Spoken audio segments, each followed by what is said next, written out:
देखो आज से अपना विज्ञान का चैप्टर 8 अध्याय 8 चालू हो रहा है। अध्याय 8 का नाम है गति या मोशन। इसमें आपको सबसे पहले आती है सरल रेखीय गति।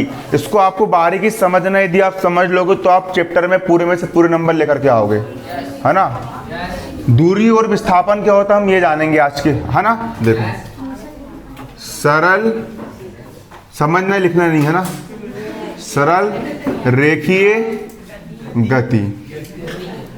सरल रेखीय गति का मतलब ये होता है कि देखो आप लोग क्या कर रहे हो, आप लोग जहां से लेकर के एक सीधी रेखा में गति कर रहे हो। कैसी गति कर रहे हो?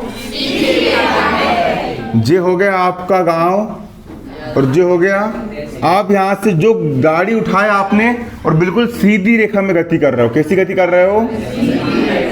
सीधी रेखा में गति कर रहे हो, मतलब गाड़ी से आप कहीं बैठ करके जा रहे हो, है ना।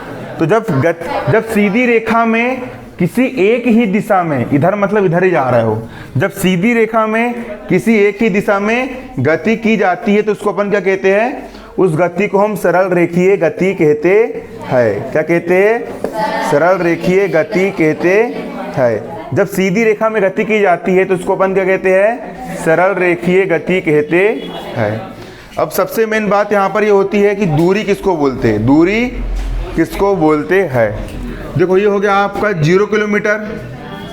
यहाँ से लेकर आप यहाँ तक गए मतलब 1 किलोमीटर चले गए। यहाँ से लेकर आप और आगे गए मतलब 2 किलोमीटर चले गए। यहाँ से लेकर आप और आगे गए मतलब कितने चले गए? 3 किलोमीटर, फिर 4, फिर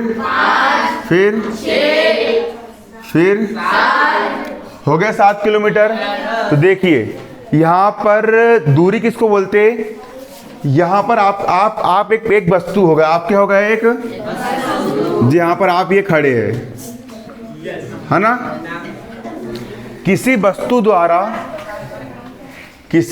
द्वारा तय की गई कुल लंबाई को दूरी कहा जाता है।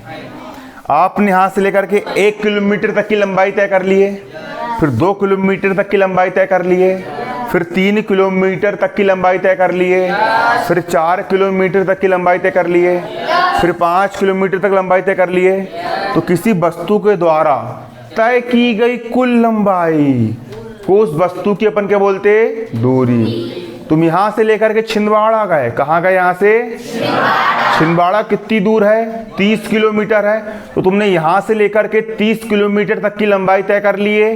तो तुम्हारे द्वारा तय की गई दूरी कितनी हो गई? 30 किलोमीटर। आ रहा समझ में? क्लियर?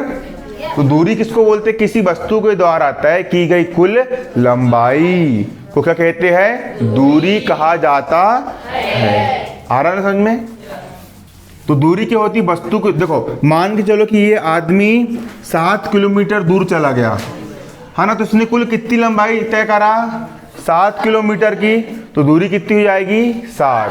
अब मेरे को ये बताओ कि तुम यहां से लेकर के 7 किलोमीटर यहां गए, फिर 2 किलोमीटर वापस आ गए। अब दूरी कितनी तय करो तुमने? 5 या फिर 9? कितनी तय करे?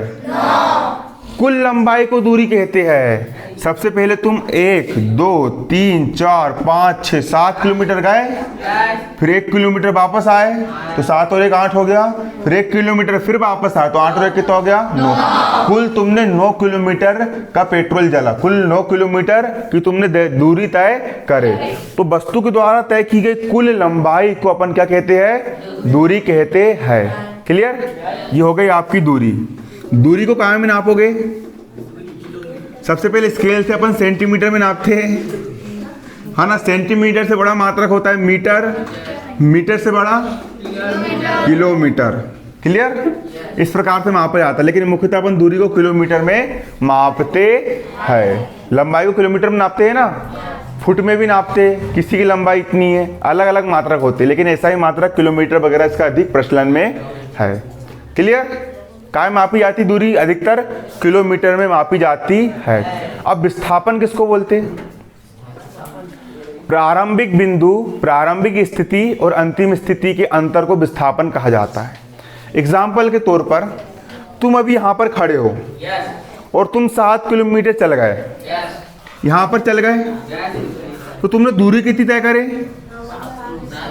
दूरी कितनी तय करे तुमने? 7 किलोमीटर तय करे। तुम्हारी प्रारंभिक स्थिति कितनी थी? 0 थी। और अंतिम स्थिति कितनी तुम्हारी? तो विस्थापन भी कितना हुआ? और दूरी भी कितनी हुई? समझ में आया? तो 7 किलोमीटर तुम चले, मतलब कि दूरी भी कितनी हो गई? 7। और 7 किलोमीटर चले मतलब विस्थापन भी कितना हो गया? बराबर है ना? दूरी भी 7 और विस्थापन भी। लेकिन अब विस्थापन में देखो अंतर क्या होता है। तुम यहां से लेकर के 7 किलोमीटर गए, फिर 3 किलोमीटर वापस आकर के इस बिंदु पर रुक गए, तो कितनी दूरी तय करे? देखो दूरी समझो अच्छे से। 1 किलोमीटर, 2, 3, 4, 5, 6, 7, फिर 8, 9, 10, कुल कितना चले? 10। मतलब दूरी कितनी हो गई? 10 किलोमीटर। दूरी हो गई 10 किलोमीटर, लेकिन विस्थापन कितना हुआ? विस्थापन सिर्फ 4 हुआ, क्योंकि विस्थापन में ये मायने नहीं रखता कि तुम कहां से गए और कहां को आए। विस्थापन में सिर्फ ये होता है कि तुम्हारा प्रारंभिक बिंदु ये था, है ना, और घूम फिर करके तुम्हारा अंतिम बिंदु ये आया, ये वाला आया। मतलब तुम्हारा विस्थापन कितना होगा? सिर्फ विस्थापन होगा 4 और दूरी कितनी होगी? 10। आया कि नहीं समझ में? दूरी मतलब कि तुम गए और वापस आए, 10 हो गई टोटल। और विस्थापन में सिर्फ इतना कि पहले तुम यहाँ पर तो यहाँ पर हो, दोनों के बीच का अंतर कितना है? 4 किलोमीटर का। तो ये होता है आपका विस्थापन, है ना? ये हो गया आपकी दूरी और विस्थापन।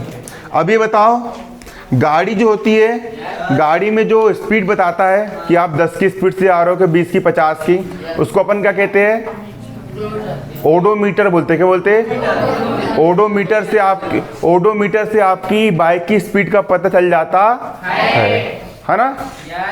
और आप बोलते हो ना कि हम 50 की स्पीड से गाड़ी भगा रहे हैं, तो वो क्या होता मालूम है? 50 की स्पीड का मतलब होता है 50 किलोमीटर प्रति घंटा।